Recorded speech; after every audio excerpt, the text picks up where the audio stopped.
சிவபெருமானின் அன்பு குழந்தைகளுக்கு வணக்கம். ஆலவாய் திருநகரம் காணுதல். இதுதான் திருவிளையாடல் புராணத்தில் 3வது புராணம். இதை பற்றி இன்னைக்கு பார்க்கலாம். மணவூர் அப்படிங்கிற பகுதியை குலசேகர பாண்டியன் ஆட்சி பண்ணிட்டு வராரு. அதே ஊரை சேர்ந்த தனஞ்சயன் அப்படிங்கிற வணிக வியாபாரி தானியங்கள்லாம் விற்கிறதுக்காக பக்கத்து ஊருக்கு போயிட்டு வராரு. அவர் போயிட்டு வரும்போது பார்த்தா இருட்டிடுது. சரி, எங்கேயாவது நாம் இன்னைக்கு தங்கிடலான்னு முடிவு பண்ணுறாரு. அவர் தங்கின இடம்தான் நம்ம கடம்பவனம், சோமசுந்தர கடவுள் குடியிருக்கிற கடம்பவனம். அங்கே சரி கொஞ்ச நேரம் தூங்கலான்னு அவர் தூங்கும்போது அவர் தூக்கத்துலேருந்து முழிக்கிற அளவுக்கு ஒரு பெரிய ஒளிப்பிழம்பு ஒன்று உருவாகுது. அந்த ஒளிப்பிழம்பில் நோக்கி போகிறாரு. பார்த்தா முனிவர்களும் தேவரிஷிகளும் சிவபெருமானுக்கு, சோமசுந்தர கடவுளுக்கு அபிஷேகங்கள் பண்ணுறாங்க, பூஜைகள் பண்ணுறாங்க, சிவநாமங்கள் சொல்லிக்கிட்டே இருக்காங்க. இதை பார்த்துட்டு இவருக்கும் சேர்ந்து நம்மளும் பண்ணணும்னு ஆசைப்பட்டு எல்லாத்துலேயும் ஹெல்ப் பண்ணுறாரு. பூவை எடுத்து கொடுக்கறது, அபிஷேகத்துக்கு தேவையானது பண்ணுறது எல்லாம் பண்ணுறாரு. தனக்கு கிடைச்ச சந்தோஷம் எல்லாருக்கும் கிடைக்கணும்னு நினச்சி அடுத்த நாள் விடிஞ்ச உடனே குலசேகர பாண்டியனை நோக்கி போகிறாரு. போயிட்டு ராஜா, மகாராஜா, இந்த மாதிரி கடம்பவனம்ன்ற இடத்துல இப்படி இருக்குது, ஒரு சோமசுந்தர கடவுள் அங்கே இருக்காரு, நீங்கள் வந்து பாருங்க அப்படின்னு சொல்லிட்டு சொல்கிறாரு. உடனே மகாராஜா ரொம்ப சந்தோஷப்பட்டுட்டாரு. குலசேகர பாண்டியன் அப்படியே சிவபெருமானை நினச்சி உருகி கும்பிடுறாரு. அப்புறம் அங்கே இருக்க அமைச்சர்கள்ட்ட எல்லாம் சொல்கிறாரு, இந்த மாதிரி இருக்குது, நம்ம ஒரு நாள் போகணும் அப்படின்னு நினைக்கிறாரு. அதுக்கப்புறம் அவரோட கனவுல, குலசேகர பாண்டியனோட கனவுல சிவபெருமான் வரார்.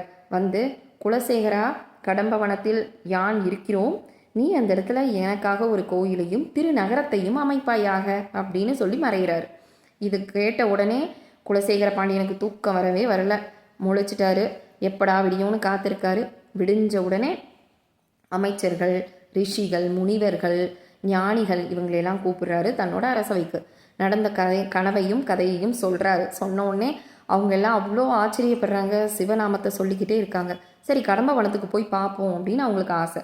போகிறாங்க கடம்பவனத்துக்கு. கடம்பவனத்தில் அவ்வளோ அந்த காட்சி, தனஞ்சயன் கண்ட காட்சி, அவ்வளோ முனிவர்கள், தேவர்கள் பண்ண அத்தனை பூஜைகளும் அங்கே நடக்கிறத பார்த்துட்டு இவங்களுக்கு ரொம்ப சந்தோஷமாயிடுது. அப்புறம் சிவபெருமான் சொல்ல மீற முடியாது இல்லையா, சீக்கிரத்தில் இந்த இடத்துல ஒரு திருக்கோவிலையும் திரு ஊரையும் நம்ம நிறுவனம்னு முடிவு பண்ணுறாங்க. எந்த இடத்துல எது கொண்டு வருது, பாடகசாலை எங்கே வர்றது, நாட்டிய மண்டபம் எங்கே வர்றது, குளம் எங்கே வரணும், அப்புறம் மதில் சுவர் எங்கே வரணும், ஊர் எப்படி அமையணுன்றத பண்ணுறது ஒரு பெரிய ப்ராசஸ்.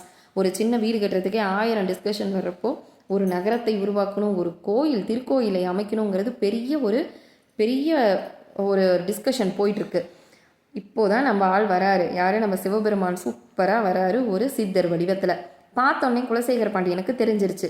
ஓ, இவர் சோமசுந்தர கடவுள் சிவபெருமான் தான், நேத்திக்கு நம்ம கனவுல வந்த அதே உருவம் அப்படின்னு சொல்லிட்டு உணர்ந்துடுறாரு. அதே மாதிரி அவர் சொன்னதை கேட்டு அந்த திருநகரை உருவாக்கிட்டாரு. இருந்தாலும் சாந்தி பரிவர்த்தனை ஒன்றும் செய்யணும் போல்.